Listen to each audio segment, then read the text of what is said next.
마태복음 27장 22절에서 26절 제가 먼저 읽고 여러분 읽고 돌아가면서 읽고 마지막에 같이 읽도록 하겠습니다. 22절이요. 빌라도가 이르되 그러면 그리스도라 하는 예수를 내가 어떻게 하랴? 그들이 다 이르러 십자가에 못 박혀야 하겠나이다. 빌라도가 이르되 어찌 미냐? 무슨 악한 일을 하였느냐? 그들이 더욱 소리질러 이르되 십자가에 못 박혀야 하겠나이다 하는지라. 빌라도가 아무 성과도 없이 도리어 밀란이 나려는 것을 보고 물을 가져다가 무리 앞에서 손을 씻으며 이르되 이 사람의 피에 대하여 나는 무죄하니 너희가 당하라. 백성이 다 대답하여 이르되 그 피를 우리와 우리 자손에게 돌릴지어다 하거늘. 같이 읽겠습니다. 이에 바라바는 그들에게 놓아주고 예수는 채찍질하고 십자가에 못 박혀 넘겨주느니라. 아멘. 할렐루야. 네. 우리 하나님께 나와서 찬양과 예배 드리는 것은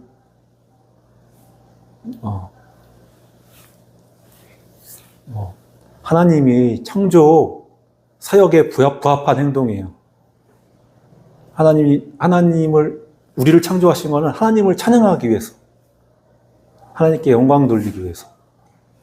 또 우리 찬양했잖아요.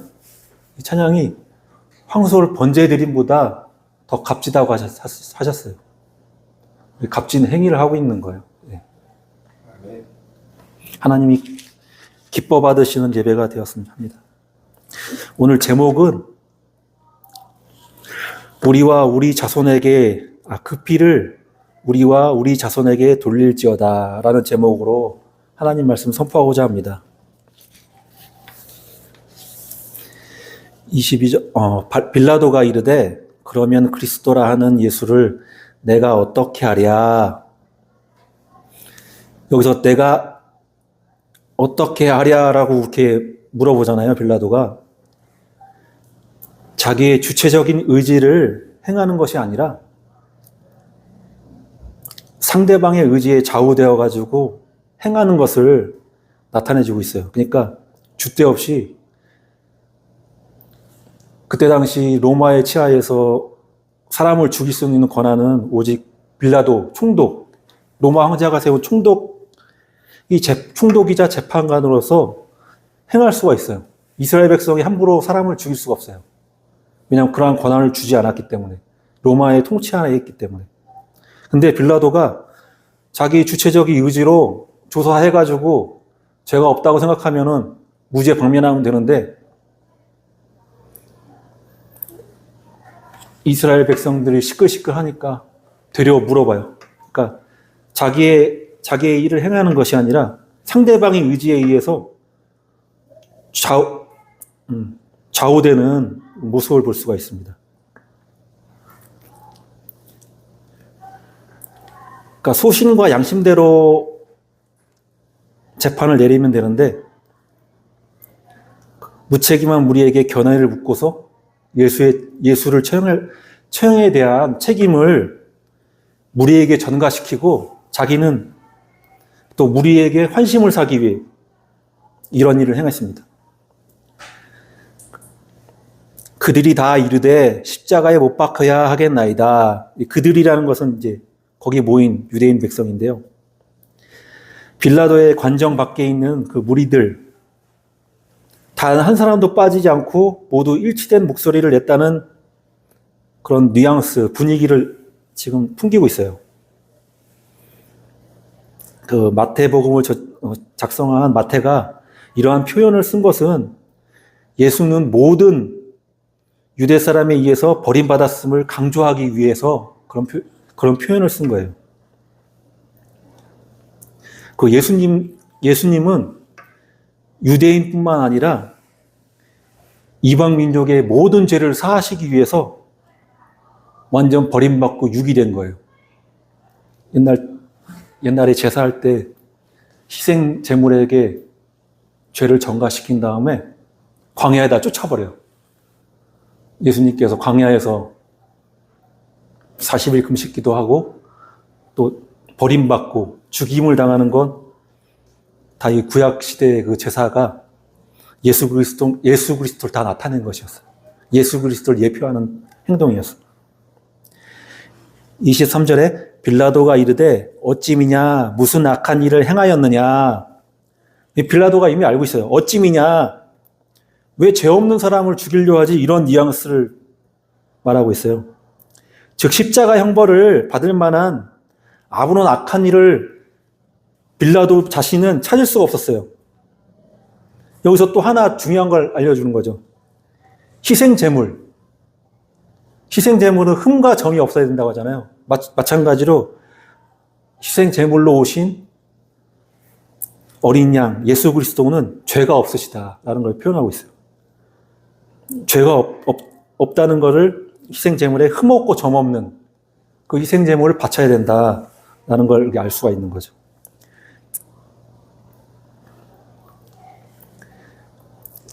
(24절에) 빌라도가 아무 성과도 없이 도리어 밀란이 나려는 것을 보고, 아까 23절에 무슨 악한 일을 하였느냐 하니까 유대인 백성들이 보기에 예수를 풀어내서 살려주려는 거 아니야? 하면서 더욱 소리 질러가지고 십자가에 못 박고 서서 막 압박을 주는 거죠. 그 윤석열 탄핵 심판할 때 윤석열 그 좋아하는 무리들이 대법관들에게 압박을 주기 위해서 심지어는 서부지법 쳐들어가서 막 유리창도 깨고 그랬잖아요. 압박을 주는 거죠. 원래 이런 일이 있으면 안 되는데.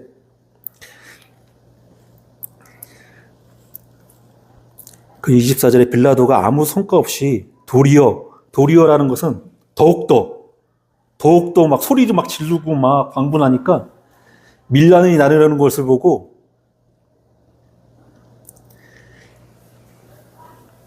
여기서 이제 도리어라는 것에 뜻하는 것은 예수의 무죄를 말하려고 하는 빌라도의 의지가 있긴 한데 그 의지보다 빌라도의 의지를 꺾어버리는 백성의 함성이 컸다는 것을 말하는 거예요. 그래서 도리어, 더욱더. 그러니까 즉 빌라도의 그 권한과 책임은 무죄하면 풀어줘야 되는 건데 무죄한 자를 끝까지 변호하기보다는 밀란이 일어나는 것을 두려워하는 쪽으로 마음이 기울어진 거예요. 만약에 풀어줬다 하면은 이스라엘 백성들이 이제 황제에게 직접 투서를 넣어가지고 이스라엘 왕을 풀어줬다. 로마 사람을 무찌르고 이스라엘의 왕국을 건설하려는 왕을 빌라도가 풀어줬다. 빌라도에서 조치를 내려라 하면은 또 조사해가지고 빌라도를 자기한테 자기 위치에 심각한 타격을 입을 것 같아가지고 무죄한 자를 풀어주지 않고 점점 마음이 기울어지는 거죠. 밀란이 나려는 것을 빌라도의 예수 변호, 그러니까 예수가 죄가 없다는 것을 듣고서 유대 군중들이 집단으로 광분해가지고 목소리 크고 막 혈기 부리고 막 핏줄을 세우고 막 하면은 좀 약간 움찔하잖아요. 아무래도 사람이니까. 폭동이 일어날 조짐이 막 보이니까 밀란이 나려는 것을, 그러니까 조짐이 보였나 봐요. 위협적으로 이스라엘 백성들이 막 나서니까 그러니까 엄청나게 큰 소리로 소리 질렀으면 알 수 있어요. 그러니까 물을 가져다가 무리 앞에서 손을 씻어요. 다 보는 앞에서 행위 예술한 거죠. 손을 씻고 이르되 이 사람의 피에 대하여 나는 무죄하다. 너희가 당하라. 그러니까 밀란이 일어나는 것을 진정시키기 위해서 하나의 퍼포먼스를 한 건데 예수를 죽음에 넘겨짐은 나는 무관하고 무죄하다는 것을 모든 사람에게 보이도록 손을 씻는 행위를 했어요.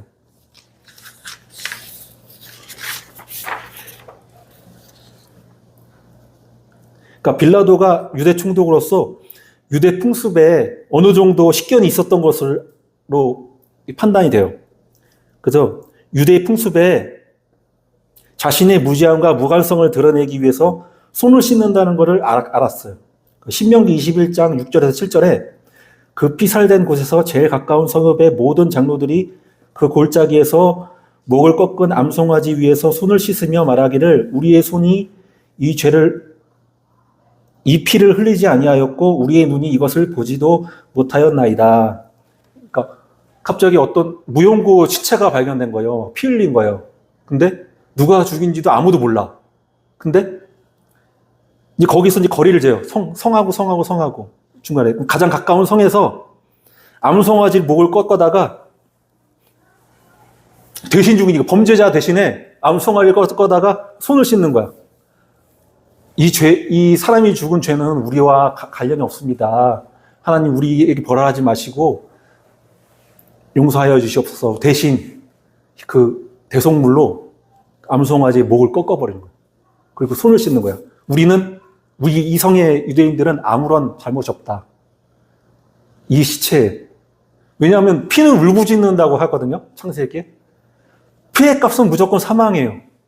죄의 값은 사망. 또 피를 흘리는 건 누군가는 대신 피를 흘려야 돼.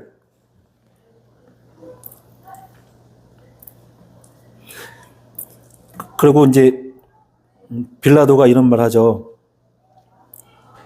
이 사람의 피에 대하여 나는 무죄하니 너희가 당하라. 이 사람이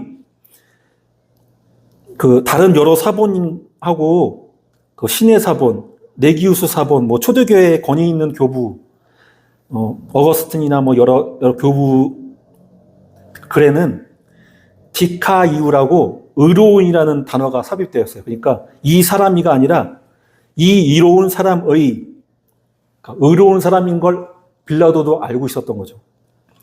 나는 무죄하니 너희가 당하라.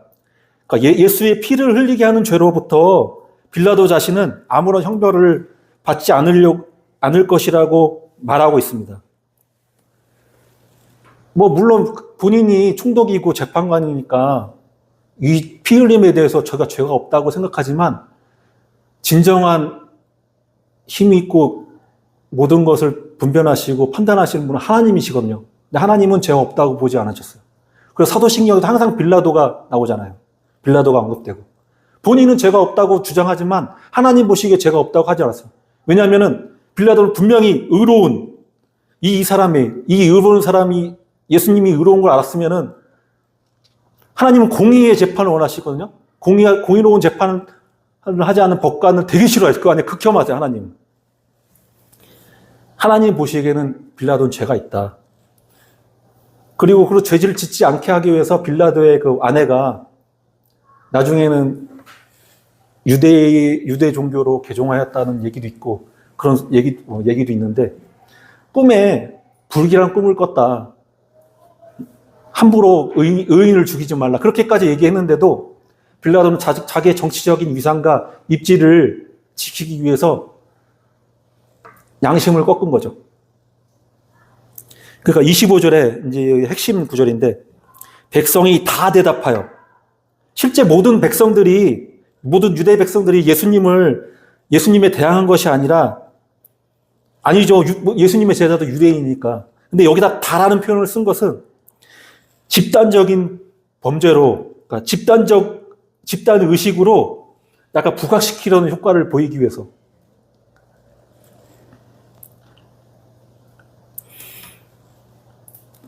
제사 중에 또 이런 제사가 있거든요.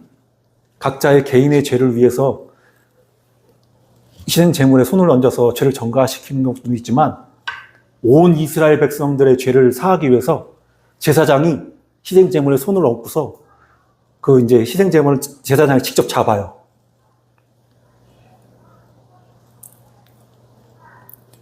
여기서 보면 이제 모든 백성이 다 대답하여 이르되 그 피를 우리와 우리 자손에게 돌릴지어다 하거늘.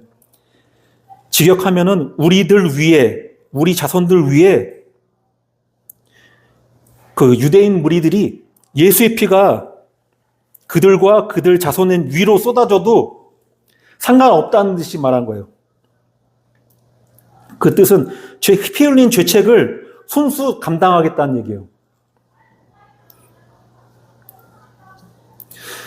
그러니까 유대인들이 이 말 한 것은 예수에 대한 분노와 적개심으로 예수를 무조건 죽이고자 하는 악한 마음이 있었거든요.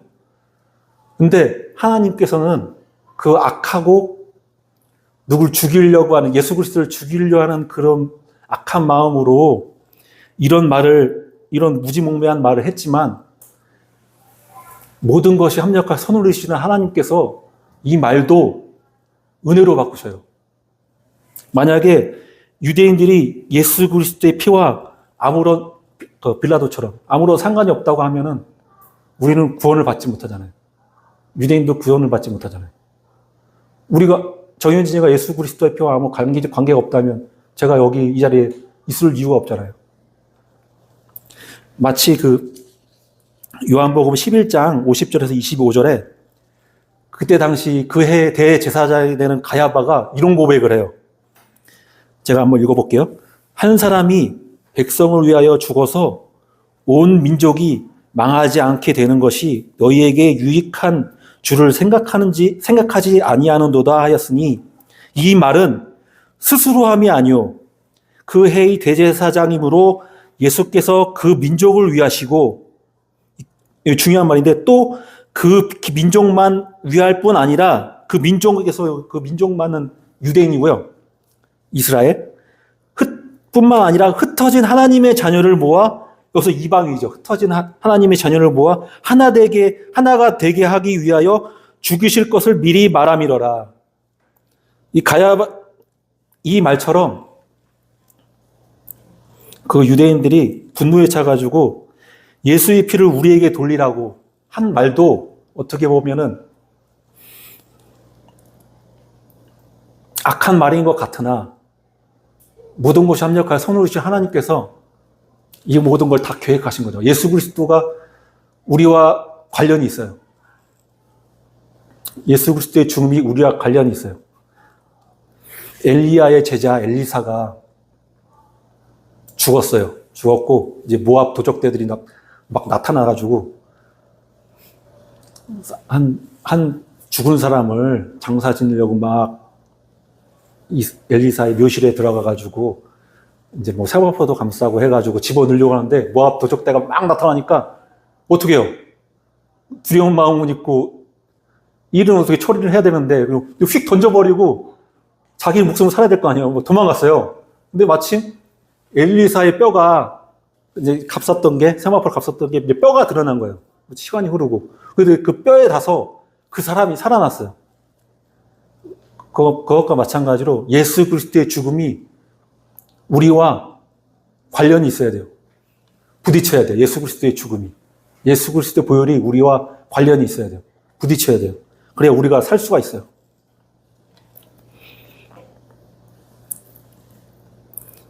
(26절에) 이에 바라바는 그들에게 놓아주고, 여기 바라바는 되게 흉악한 범죄자였거든요. 강도, 막 칼로, 주먹으로. 하여튼 흉악범이었는데 바라바의 풀네임이 저 몰랐는데 예수 바라바예요. 예수 바라바와 예수 중에 둘 중에 하나를 풀어야 돼.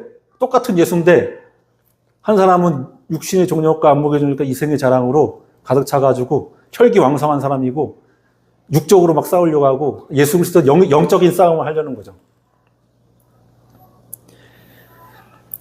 그러니까 예수라는 그 이름이 되게 흔했어요. 그때 당시에 아버지 요셉이란 이름도 편했는데, 왜냐하면 왜 흔했냐면 되게 좋은 이름이에요. 임마누엘. 하나님 우리와 함께 계시다라는 뜻이 예수거든요. 근데 예수 바라바는 풀려났어요. 이것도 하나의 또 우리에게 예수 그리스도로 말미암아 바라바가 풀렸듯이 우리도 죽음에서 풀려나는구나. 이렇게도 해석할 수가 있어요.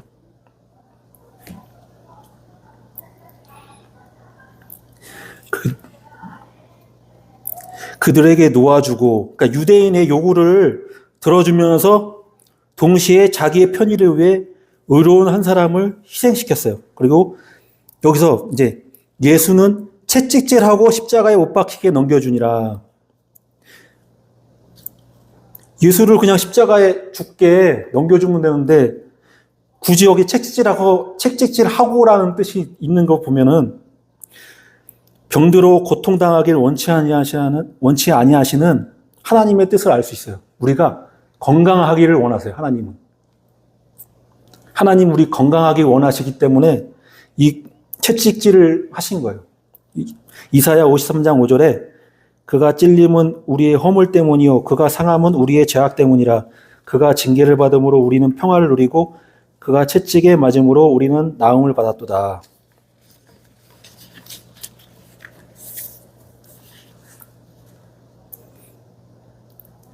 이때 당시가 6월절이거든요. 그러니까 6월절에 그 풍습이 있었어요. 죄수 2명 중에 죄수 중에 한 명을 풀어내는 거. 그래서 빌라도는 예수를 풀어주고 싶었는데 거기 유다 백성들이 모두 다 바라바를 풀어달라고 하니까 실제로 주후 70년 지나서 예수님께서 그러셨잖아요. 칼로 흥하냐 칼로 망한다고 반란이 일으켰어요. 로마 상대로. 반란이 일으켜가지고 그 반란이 일으킨 이스라엘 백성을 전멸당하고 모든 이스라엘 백성이 뿔뿔이 흩어져요. 디아스포라. 완전 뿔뿔이 흩어진 거죠. 그러니까 이스라엘의 방식이 뭔가 영적 싸움으로 승리할 것보다는 혈과 육의 싸움으로 어떻게 한번 인간적으로 한번 해보려다가 오히려 더 박살나게 된 거죠. 근데 6월절 날 예수 그리스도 6월절 전날 이제 최후의 만찬 하고 6월절 날 예수 그리스도께서 죽음에 넘겨진 게 되게 의미심장해요. 6월절 날 어린 양의 피가 들보와 그 문설주에 딱 바르게 돼가지고 이스라엘 백성들이 구원을 받았잖아요. 근데 바르지 않은 이집트 백성들은 첫 번째 새끼, 동물, 싸그리 몰살당했어요. 생각해보세요. 예를 들어 황소 한 마리 새끼가 죽었다. 엄청 쑥스릴 것 같아요. 저라면. 그러니까 자동차 한 대를 잃은 거야. 모닝 한 대를. 엄청 속설이지. 근데 그것뿐만 아니라 첫 자녀가 죽게 됐어요. 생각해보세요. 한 가정에 첫째 아들이 죽었다고 예를 들어보잖아요. 이집트 온 방방곡곡에 곡소리. 완전 이건 죽음의 소리야. 이건 그 지옥 그 자체야. 지옥 그 자체. 근데 이스라엘 백성들은 어린 양의 피를 발라서 살아났어요. 그래서 예수님께서 뭐라고 하셨어요? 그 첫째 아들은 피값으로 산 내 것이다, 내 것. 내 것이다. 하나님의 것이다. 그렇게 말씀하셨잖아요. 그 첫째 아들이 이제 이스라엘을 뜻하는 거죠, 이스라엘.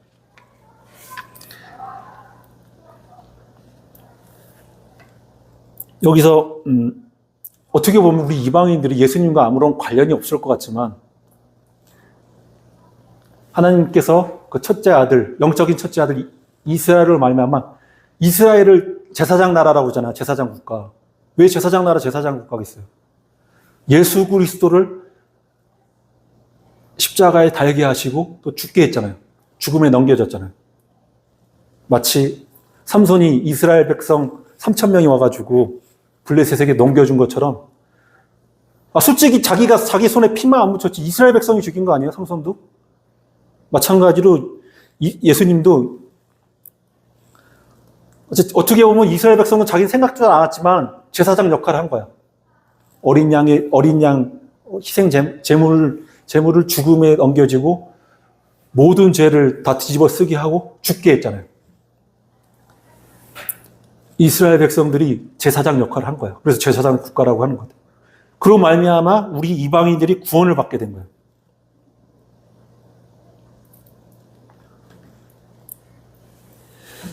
예수 그리스도께서 유월절 어린 양이 되사 우리의 죄를 그 몸으로 대속하시고 하나님과 우리 사이를 화목하게 하셨어요. 예를 들어 구약의 화목 제사처럼 하나님과 이스라엘 백성 화목하게 하는 것처럼 예수 그리스도의 보혈이 하나님과 우리 이방인과 모든 예수를 믿는 이방인들, 아니, 유대인들까지 다 해가지고 화목하게 하신 거예요. 예수 그리스도께서. 그래서 양자로 들이신 거죠.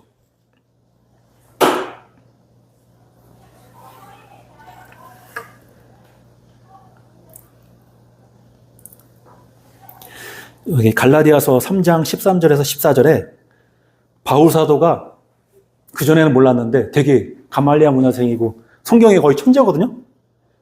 근데 예수 그리스도를 믿는 사람 잡아 죽였어요. 성경의 천재인데.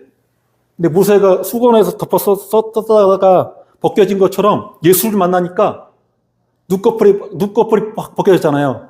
안수해가지고 이제 눈이 감겨졌다가 벗겨졌잖아요. 그게 육적인 눈도 떨어졌지만 영적인 눈도 떨어진 거예요.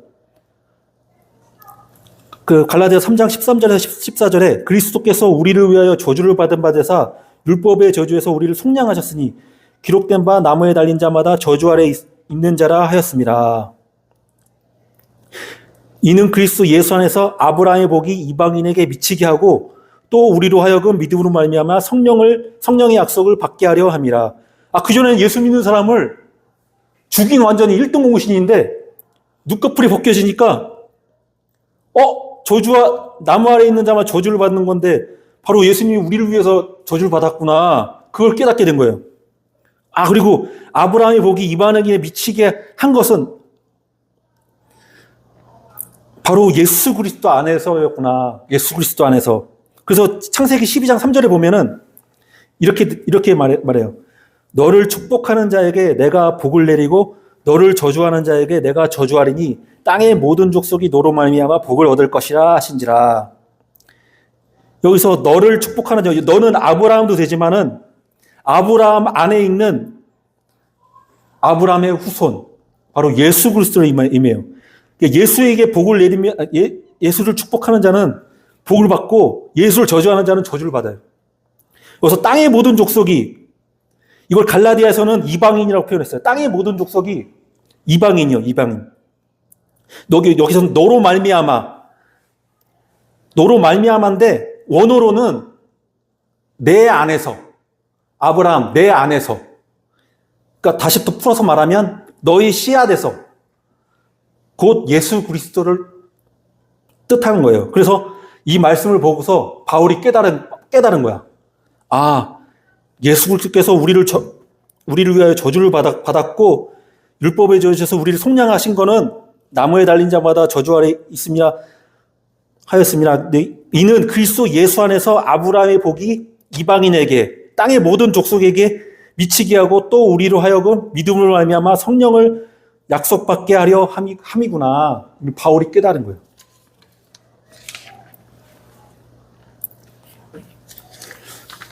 제가 이 설교를 하게 된 게 조영기 목사님 설교 듣다가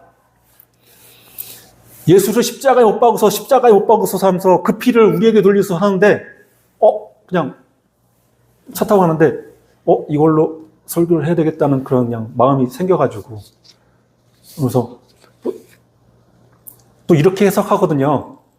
예수 그리스도의 그 피를 우리에게 돌리소서 해가지고 그 피의 죄값으로 이스라엘이 이제 디아스포라가 되고 다 퍼져나가게 되고, 뭐 히틀러 때는 유대인 600만 명이 죽게 되고 그렇게 해석하는데, 저는 이런 해석보다는 모든 것이 합력하여 선을 이루신 하나님의 거대한 그림이 아니었을까, 그렇게 생각하게 돼가지고 이 설교를 하게 됐습니다. 네, 말씀을 마치겠습니다. 인간의 미련한 말과 행동, 죄악된 모습까지도 모든 것이 합력하여 선을 이루시는 하나님을 신뢰하고 찬양하고 또 은혜의 주여 온전케 하시는 예수 그리스도를 바라보는 우리 귀한 한빛교회 형제 자매님 되시기를 예수 그리스도의 이름으로 축복합니다. 네, 축복합니다. 네, 축복합니다. 네, 기도하겠습니다. 주여 삼창하신 후에 기도하겠습니다. 주여, 주여.